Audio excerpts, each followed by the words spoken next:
అది అనుకున్నాం కానీ ఇంత అన్యాయమా నాయన? నా కొడుకు తప్పు కాదు, మీరు ఉండొచ్చు కానీ టైం ఇవ్వండి. ఓనర్ది తప్ప, నా కొడుకు రూపాయి పెట్టింది నా కొడుకు తప్ప.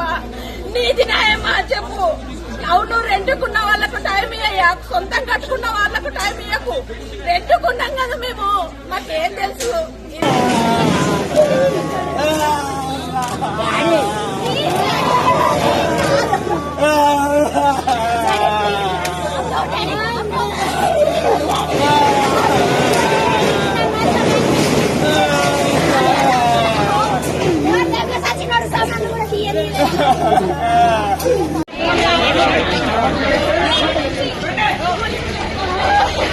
బాధితులు ఎంతగానో కన్నీరు మున్నీరు అవుతున్న విజువల్స్ కూడా మనం